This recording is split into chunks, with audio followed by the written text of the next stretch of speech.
नमस्कार, मैं हूं शम्स ताहिर खान और आप देख रहे हैं वारदात। दिल्ली में हुई Swiss lady Nina Berger murder case में एक नया ट्विस्ट आ गया है।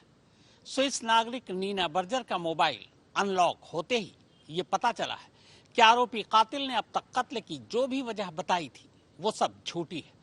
कत्ल न इश्क के लिए हुआ और न ही शादी से इनकार करने की वजह से, बल्कि कत्ल की असली वजह कुछ और थी। नीना को भारत शांति के नाम पर बुलाया गया और फिर उसे मौत के घाट उतार दिया गया। कत्ल के इस मामले में अब आरोपी कातिल का बाप भी शक के घेरे में है। न इश्क का मामला, न शादी की जिद, न रिश्तों का धोखा।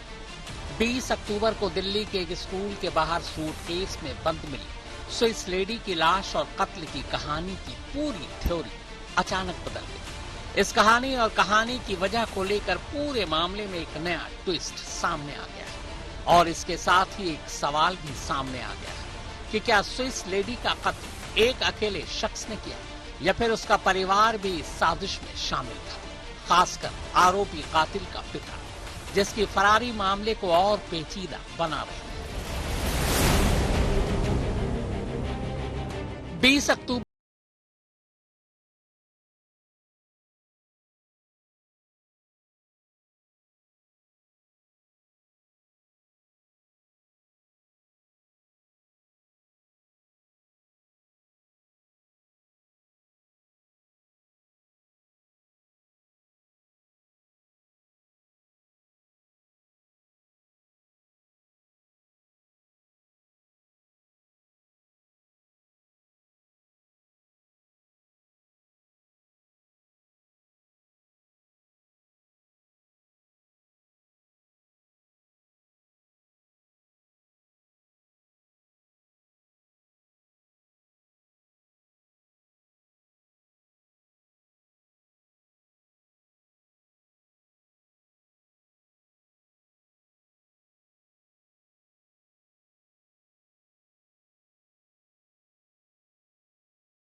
गुरप्रीत का पिता बर्जर के भारत आने से कुछ वक्त पहले स्विट्जरलैंड गया था। वहां वो कई दिनों तक बर्जर के घर पर भी रुका।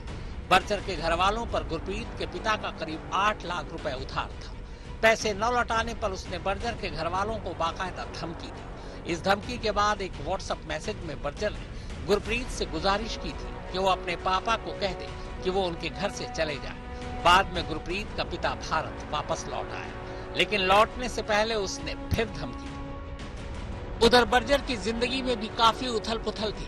व्हाट्सएप मैसेज में बर्जर और गुरप्रीत के बीच हुई कई ऐसी बातचीत थी जिसमें बर्जर बार बार ये कह रही थी कि वो अपनी जिंदगी से परेशान है और उसे शांति चाहिए। गुरप्रीत का बाप पहले ही बर्जर के घर वालों को धमका चुका था। दोनों परिवारों के बीच रिश्ते ठीक नहीं थे। इसी के बाद गुरप्रीत ने बर्जर को ये कहकर भारत बुलाया कि ये देवी देवताओं का देश है, यहाँ खास पूजा के जरिए तुम्हें शर्तिया शांति मिलेगी।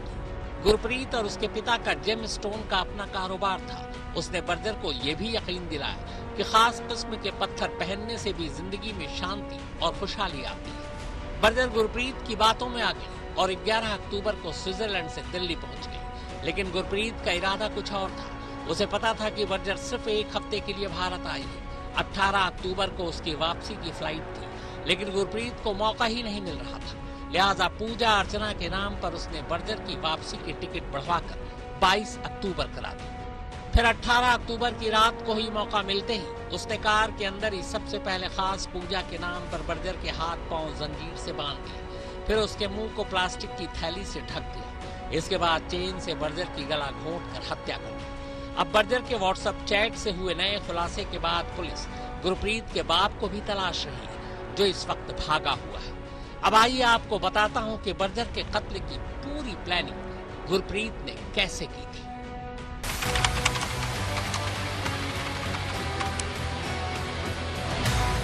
सुबह का वक्त था। एक दूध वाला कॉलोनी में रोजाना की तरह घर घर दूध पहुंचा रहा था। तभी एक घर के सामने सड़क किनारे एमसीडी के स्कूल की दीवार के नीचे उसकी नजर एक काली पॉलिथीन पर पड़ी। पॉलिथीन पर टेप लगा था, लेकिन अंदर से तेज बदबू आ रही थी। अब मैं निकलता हूँ यहाँ से दूध लेके, सुबह सुबह सप्लाई है मेरी अमूल मिल्क की, तो 6 बजे तक निकला था तो कुछ नहीं था यहाँ पे। उसके बाद मैं 7 साढ़े 7 बजे निकला तब भी कुछ नहीं था। ये 8:20-25 के बीच में कोई गाड़ी से आया, बताते हैं, यहाँ वोट डाल के चला गया। दूध वाले को पॉलिथीन देखते ही अंदाजा हो चुका था कि अंदर कोई लाश है। घबराए दूध वाले ने जिस जगह लाश पड़ी थी उसके ठीक सामने वाले मकान में रहने वाले लोगों को इसकी जानकारी। 8:15 साढ़े 8 के बीच में मेरी बहू निकली दूध लेने के लिए। दूध वाला नीचे आता है, उसी ने देखी और फिर शोर में जाके हमको अंदर बताया, मम्मी हमारे घर के सामने कोई लाश फेंक गया है। हमने तो पहले सोचा कोई बच्चे क्योंकि दिन दिहाड़े कौन फेंकता है। बाद में जब आई तो एक लेडीज थी और पन्नी काले रंग के ऊपर से ढकी हुई थी, उस पर टेप लगी हुई थी। अब ये तय हो चुका था कि कॉलोनी के अंदर एक लाश पड़ी है, लिहाजा फौरन पुलिस को इत्तला दी गई। पुलिस के तमाम आला अफसर 9 बजने से पहले मौके पर पहुंच चुके थे। उन्होंने पूरे इलाके की घेराबंदी कर दी। पॉलिथीन का टेप खोलते ही अंदर से एक महिला की लाश बाहर निकलती है।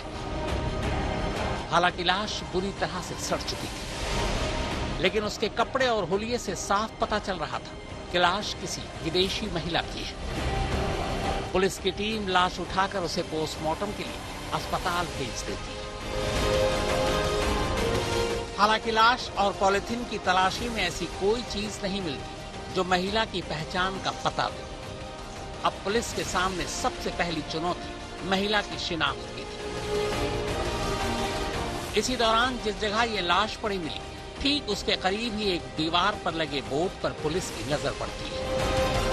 बोर्ड पर लिखा था, आप सीसीटीवी कैमरे के अधीन।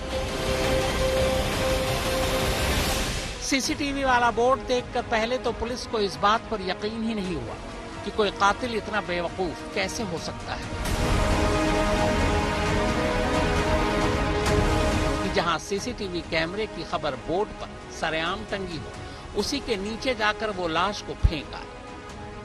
खैर, अब इसी बोर्ड के सहारे पुलिस ने मौका वारदात के इर्द गिर्द तमाम सीसीटीवी कैमरे को खंगालना शुरू किया। आखिरकार पहली कामयाबी एक कैमरे से ही मिली। कैमरे में सफेद रंग की एक सेंट्रो कार, जिसका नंबर DL4CAQ 9281 है, कॉलोनी की गली में आते और जाते नजर आई। लोकल लोगों से पूछताछ करने पर पता चला कि ये कार उनके इलाके की नहीं है। अच्छी बात ये थी कि कैमरे में कार के साथ साथ कार का रजिस्ट्रेशन नंबर भी कैद हो चुका था। इसी रजिस्ट्रेशन नंबर के सहारे अब पुलिस कार के मालिक को तलाशती है।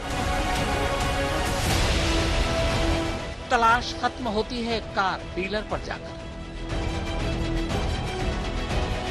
मगर पुलिस जब कार डीलर के पास पहुंचती है तो पता चलता है कि इसी महीने के पहले हफ्ते में एक लड़की ने कैश देकर ये कार खरीदी। कार डीलर के पास कार खरीदते वक्त लड़की का दिया आधार कार्ड मौजूद था। कार डीलर से मिले उसी आधार कार्ड के सहारे अब पुलिस सेंट्रो कार की नई मालकिन के पास पहुंचती है। पूछताछ करने पर पता चलता है कि वो लड़की एक सेक्स वर्कर है। कार खरीदने की बात वो कबूल करती है, लेकिन फिर बताती है कि उसने ये कार खुद नहीं खरीदी, बल्कि उसके आधार कार्ड पर ये कार उसके ग्राहक ने खरीदी। वहाँ पर जो आधार कार्ड इन्होंने दिया था वो किसी एक और महिला का था और वो भी हमने पोजेशन में ले लिया है। उनसे भी पूछताछ अमल में ली जा रही है कि लाई गई है और लाई जा रही है कि वो किस तरह से इस मुलजिम को जानते हैं। और just to hide his identity, he tried to use somebody else Aadhaar. Police अब उस लड़की के जरिए उस शख्स तक पहुंचती है जिसने लड़की के आधार कार्ड पर पुरानी सेंट्रो कार खरीदी। चूंकि वो शख्स इस लड़की का जानने वाला था, लिहाजा आसानी से उसका नाम और पता अब पुलिस के पास था। इसी के बाद पुलिस की एक टीम शुक्रवार को ही जनकपुरी पहुंचती है, एक जेब स्टोन डीलर के घर, और इसी के साथ 30 साल का गुरप्रीत अब पुलिस के शिकंजे में था। पुलिस उसे अपने साथ लेकर थाने पहुंचती है।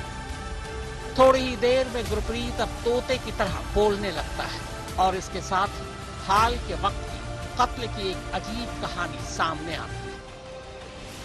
मनोरंजन के साथ हिमांशु मिश्रा, दिल्ली आज तक।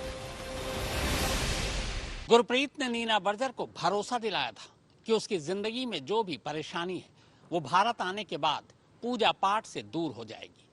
इसी के बाद नीना जैसे ही भारत आई, गुरप्रीत ने उसके कत्ल की साजिश बुननी शुरू कर दी।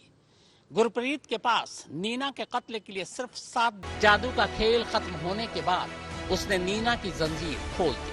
दरअसल गुरप्रीत का ये जादुई खेल भी उसी की साजिश का एक हिस्सा था। वो दरअसल नीना के कत्ल की रिहर्सल कर रहा था, वो भी खुद नीना के साथ, और नीना इससे बेखबर थी। हफ्ते भर बाद अब असली खेल की बारी थी।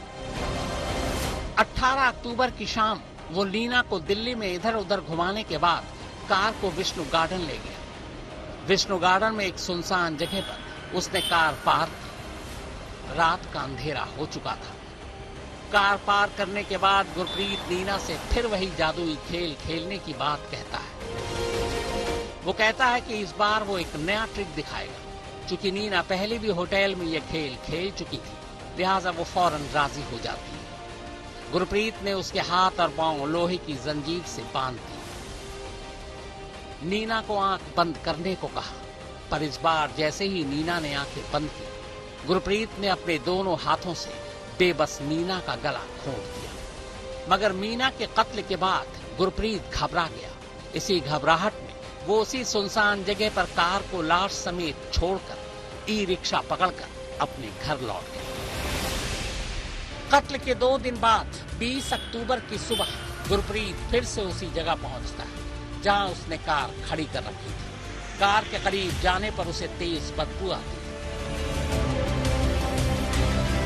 गुरप्रीत घबरा जाता है। उसे लगता है कि कार से आती बदबू की वजह से लोगों का ध्यान कार की तरफ चला जाएगा और कार के जरिए पुलिस उस तक। लिहाजा गुरप्रीत खुद कार के अंदर बैठता है। बदबू फैले नहीं, इसके लिए अब वो लाश को एक पॉलिथीन में पैक कर देता है और पॉलिथीन के मुंह पर टेप लगा देता है। इसके बाद कार को लेकर इधर उधर भटकने के बाद तिलक नगर की इसी गली में ठीक इसी जगह सड़क किनारे लाश फेंक कर उसी कार से वापस निकल जाता है। गुरप्रीत के खुलासे के बाद पुलिस जब उसके घर की तलाशी लेती है तो उसके घर से लगभग 2 करोड़ रुपए कैश मिलते हैं। तो क्या गुरप्रीत किसी गलत धंधे में भी शामिल था? चूंकि कैश ज्यादा था, इसीलिए दिल्ली पुलिस ने इनकम टैक्स डिपार्टमेंट को भी इसकी खबर दी। बाद में पुलिस ने टैगोर गार्डन के उस वुड कैसल ग्रैंड होटल में उस कमरे की भी तलाशी ली जहां नीना बर्गर ठहरी हुई थी। कमरे से नीना के बाकी सामान के साथ साथ उसका पासपोर्ट भी मिला। पासपोर्ट से ही पता चला कि नीना स्विट्जरलैंड की नागरिक थी। चूंकि मामला एक विदेशी महिला के कत्ल का था, लिहाजा दिल्ली पुलिस ने इस बारे में नई दिल्ली में मौजूद स्विस दूतावास को भी इसकी खबर दे दी। मनोरंजन के साथ हिमांशु मिश्रा, दिल्ली आज तक। तो वारदात में फिलहाल इतना ही, मगर देश और दुनिया की बाकी खबरों के लिए आप देखते रहिए आज तक।